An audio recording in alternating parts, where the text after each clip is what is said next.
వచ్చిన మీ అందరికీ నా ప్రత్యేక వందనాలు, పాస్టర్ గారికి నా వందనాలు. అందరం ప్రార్థన చేసుకుని వెళ్దాం. తండ్రి, కుమార, పరిశుద్ధాత్ముడా, నీకు వేలాది స్తుతులు స్తోత్రాలు. గడిచిన దినం నుండి ఈ దినం వరకు నీ సజీవమైన రెక్కల చెట్ల కాచి భద్రపరిచిన విధానానికే వందనాలు ప్రభా. నాయన, ఇప్పుడు నేను ఏదైతే వాక్యం చెప్పుచున్నానో ప్రతిదీ విరిచి నాయన వడ్డించి నాయన సమృద్ధిపరచమని అడుగుచున్నాను. నేను కాదు ప్రభా, నా ద్వారా మీరు మాట్లాడమని యేసు పరిశుద్ధ నామములో అడిగి వేడుకుంటున్నాను నా పరమ తండ్రి, ఆమేన్. ప్రతిసారి మనం క్లుప్త సందేశంలో చాలా విషయాలు నేర్చుకుంటాం కదా. సో ఫస్ట్ ఏంటంటే మనం ప్రేయర్ ఎలా నేర్చుకోవాలో, ప్రేయర్ ఎలా చేసుకోవాలో, అనేక సమస్యలు వచ్చినా కూడా ప్రేయర్ ఇంపార్టెన్స్ అనేది మనం ఎప్పుడు తెలుసుకునే ఉంటాం. నెక్స్ట్ ఏంటంటే ప్రేయర్ చేయడమే కాదు, వాక్యాన్ని కూడా ధ్యానించాలి. ఎప్పుడైతే వాక్యాన్ని ధ్యానించామో అది వాక్యానుసారంగా బ్రతుకు మనకి తెలుస్తుందని వాక్యం కూడా నేర్చుకుంటాం. సరే, మన జీవితాల్లో వాక్యం ఉంది, ప్రార్థన ఉంది. మనం ఇప్పుడు ఏం నేర్చుకుందాం అంటుంటే, మనం దేవుడు సొత్తై ఉన్నాం కాబట్టి మనల్ని దేవుడు ఒక ప్రణాళిక బట్టి మనల్ని దేవుడు జన్మనిచ్చాడు కదా. మన తల్లి ద్వారా మనకి జన్మనిచ్చాడు. అప్పుడు మనం దేవుడి కోసం నిలబడాలా, నిలబడకూడదా? నిలవబడాలి కదా. అంటే దేవుడు సొత్తు మనం ఉన్నప్పుడు దేవుడి కోసం మనం నిలవబడాలి. సో అది ఎలా నిలవబడాలో ఎలాగో మనం చూద్దాం. సామెతలు 3వ అధ్యాయం 6వ వచనం.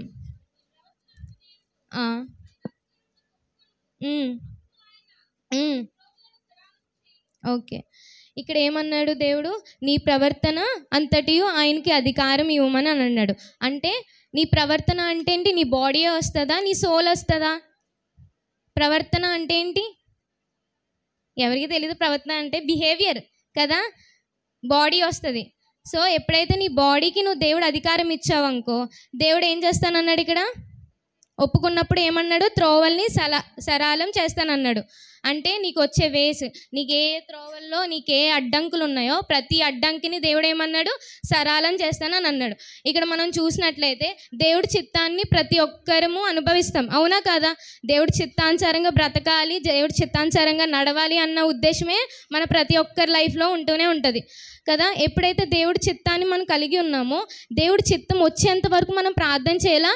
లేకపోతే ప్రభువా దేవుడు నీ చిత్తం అని అన్నావు కాబట్టి నీ చిత్తానికి వదిలేసి నన్ను అనేస్తారా?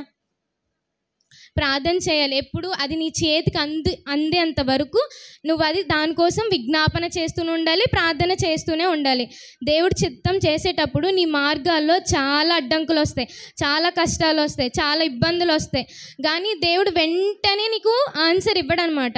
ఇప్పుడు చూసినట్లయితే చిన్న చిన్న పిల్లలు ఉంటారు కదా, పాకే పిల్లలు లేచి పడిపోతూ ఉంటారు.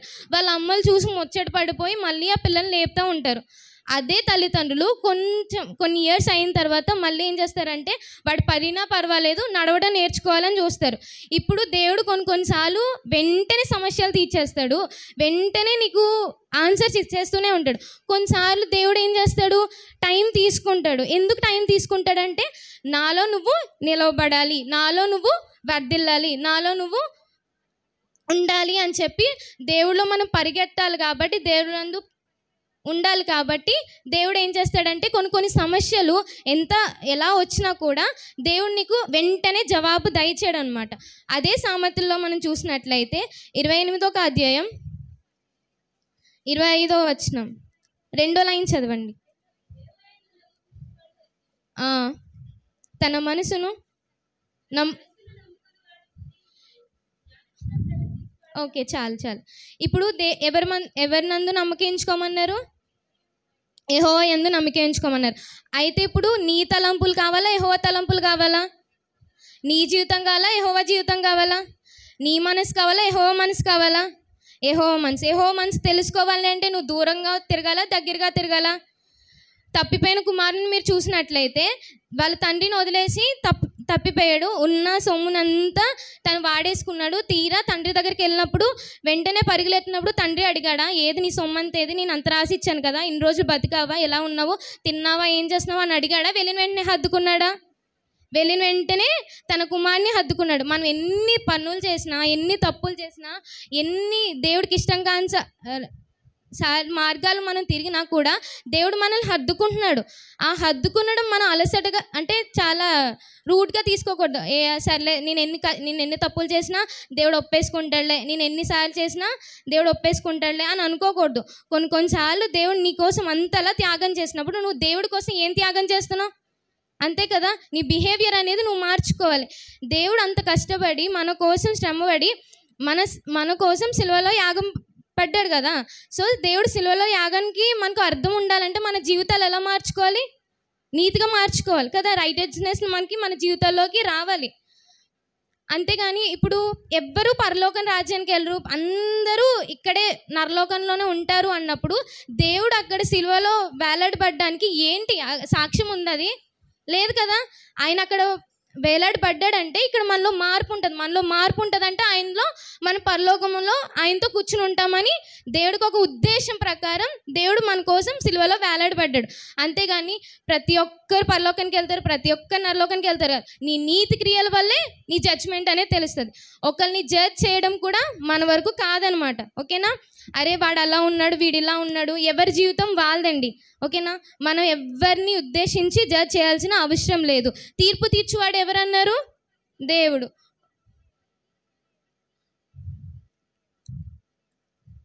సామెతలు 24వ అధ్యాయం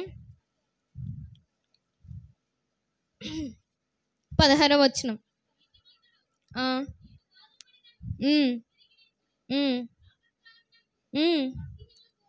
ఓకే, ఇక్కడ దేవుడు అన్నాడు, ఏమన్నాడు? నీతిమంతులు కూడా ఎన్నిసార్లు పడతానన్నారు?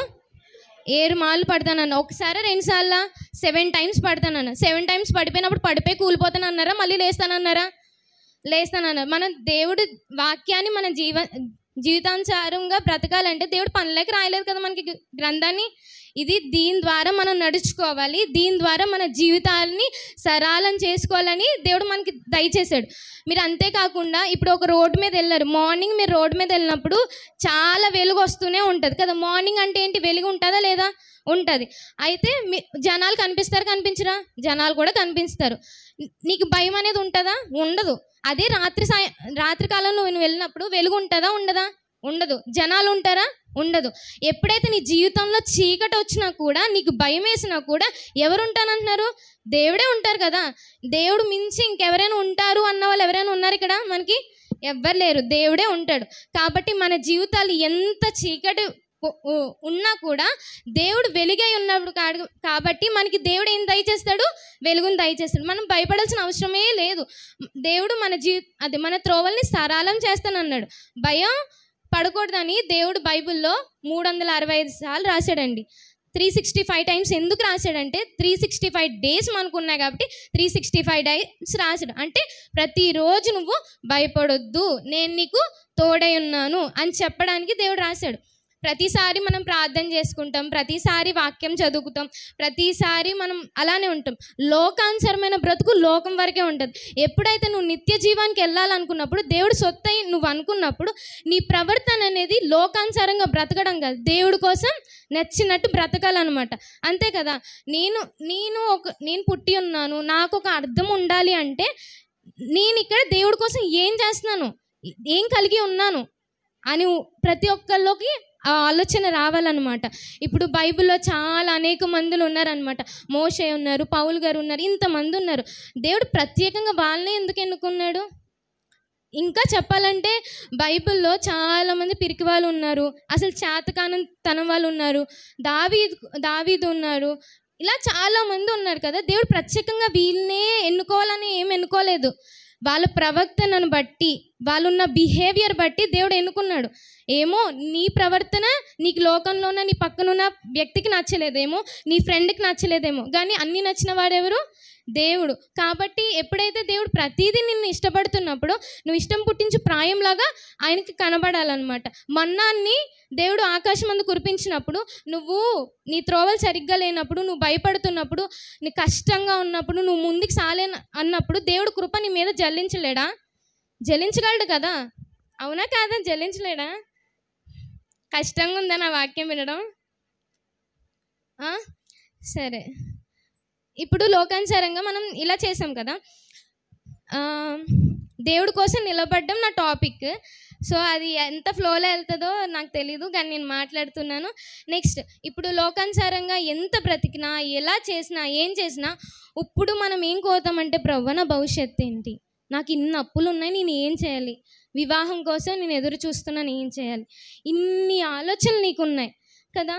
మన తల్లిదండ్రులు మనల్ని కష్టపడి చదివిస్తారు, ఎందుకంటే మన లైఫ్ సెటిల్ అవ్వాలి, మనం సెటిల్ అయినాక ఎంతో కొంత తల్లిదండ్రులకి ఇస్తామని చెప్పి. మనకి ఎలా ఉంటుందంటే, మనం సెటిల్ అయితే మన పేరెంట్స్ని బాగా చూసుకోవాలరా బాబు, ఏదో విధంగా చూసి సెటిల్ చేయాలి, ఎందుకంటే చిన్నప్పటి నుంచి ఇంత కష్టపడి పెంచారా అని అనిపిస్తుంది. సో మనకు అలా అనిపించినప్పుడు దేవుడు తన ప్రాణాన్ని మన కోసం అర్పించాడు, దేవుడు మన కోసం ఎన్నో చేశాడు. మనం దేవుడి కోసం ఏం చేస్తున్నాం? ఏం చేయట్లేదు కదా. చేస్తున్నావా? మనం ఏం చేసినా, చిన్న చిన్న పరిచర్య చేసినా, ఏం చేసినా దేవుడికి ఇష్టంగా అనిపించేది మనం చేస్తే మన జీవితంలో ఆటోమేటిక్గా మన బిహేవియర్ అనేది మారుకుంటూ వస్తుంది. నువ్వేదో చేసేసి నువ్వు దేవుడిని ఇంప్రెస్ చేయాల్సిన అవసరమే లేదు. నువ్వు చిన్న చిన్నగా స్టార్ట్ చేయి, దేవుడు ఎంతో ఎత్తుకు తీసుకెళ్తాడు, ఎంతో బాగా నిలబెడతాడు అనమాట. ఒక స్టోరీ చెప్తాను నేను.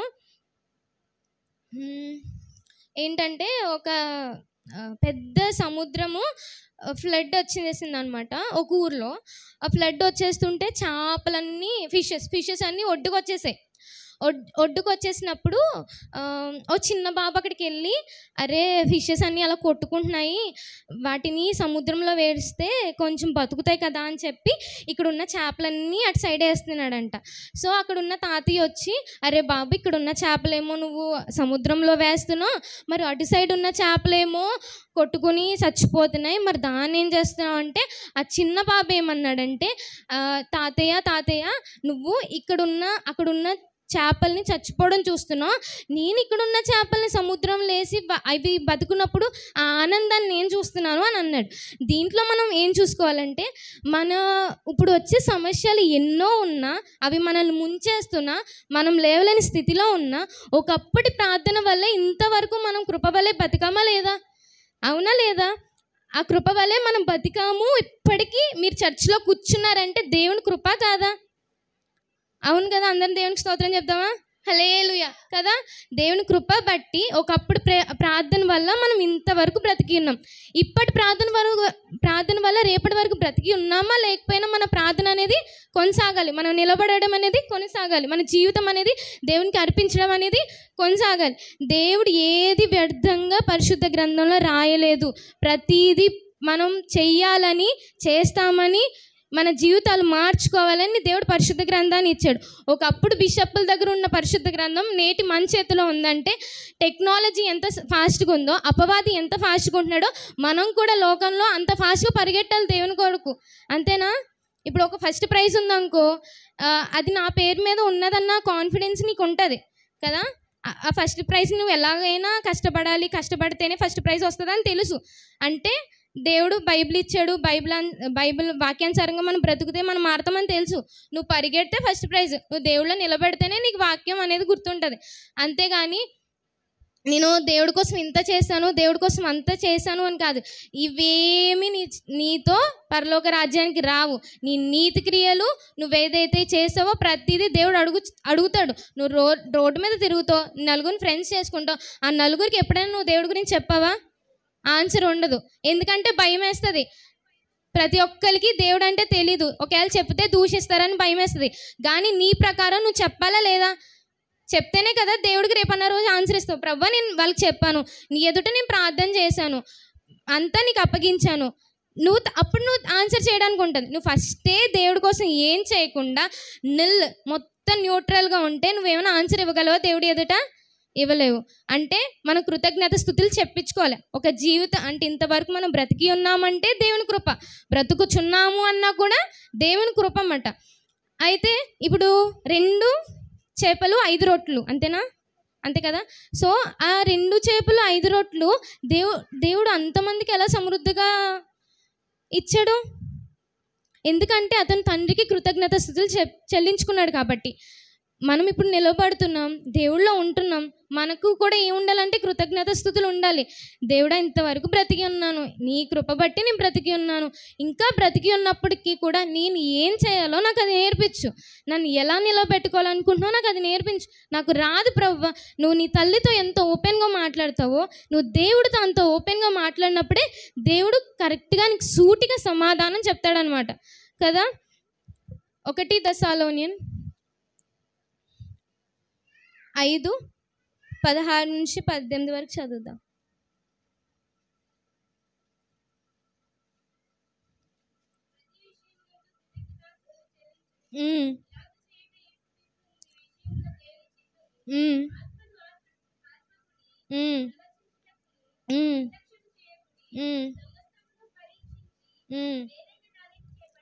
ఇప్పుడు సమస్తాన్ని పరీక్షించి ఏం చేసుకోమన్నాడు? మేలైన దాన్ని చేసుకోమన్నాడు. నేను ఒక ఉపమానం చెప్తాను, అది మీకు ఎంతవరకు అర్థమవుతుందో అంతవరకు అర్థమవుతుంది. బియ్యం ఉంటుంది కదా, రైస్ని ఒకవేళ మనం పసుపులో కలిపామనుకో అది అక్షింతలు అవుతాయి. అదే రైస్ని బూడిదలో కలిపామనుకో చేతబడికి యూజ్ చేస్తాడు. అదే రైస్ని బెల్లానికి యూజ్ చేసామనుకో అదొక పరమాన్నం అవుతుంది.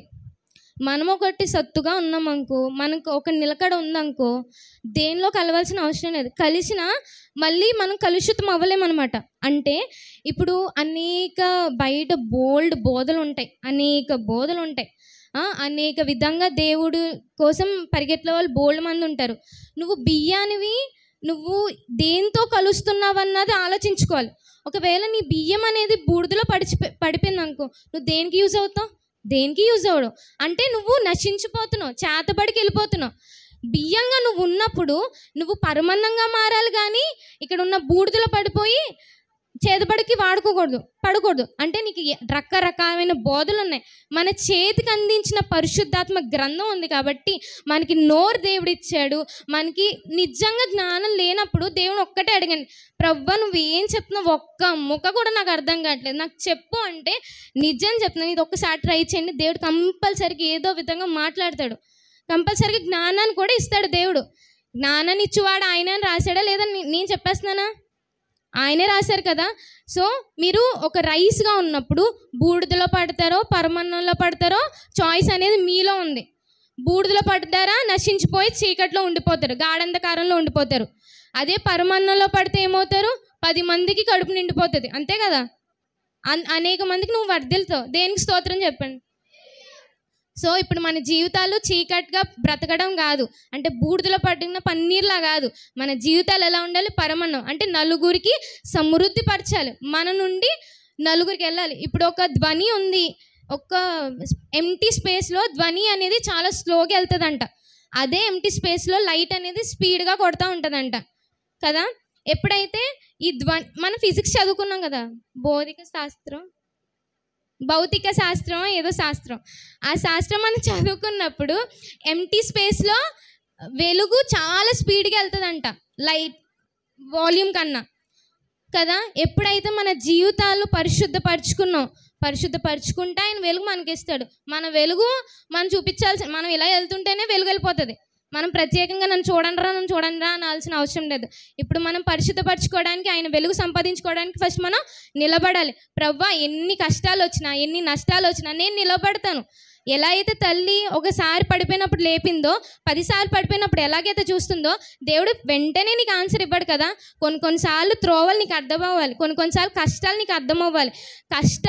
బాగా కష్టపడి ఒకేసారి నీకు ప్రతిఫలం వస్తే ఆనందం ఎలా ఉంటుంది? కష్టపడుకోకుండా ప్రతిసారి ప్రతిఫలం వస్తే ఎలా ఉంటుంది? నచ్చదు కదా, అప్పుడు బాగోదు కదా. కాబట్టి ఎంతో కష్టపడి చిన్న ప్రతిఫలం వచ్చినా చాలా సంతోషంగా ఉండాలి. సో మన జీవితాలు ఎలా ఉండాలంటే దేవుడి కోసం నిలబడి ఉండాలి, ప్రార్థన డైలీ ఉండాలి, వాక్యం డైలీ ఉండాలి. ఈ రెండింటికి మించి మనం దేవుడి కోసం సాక్షులుగా నిలబడాలి. ఇచ్చిన వాక్యం దేవుడు దించిన కాక ఆమేన్.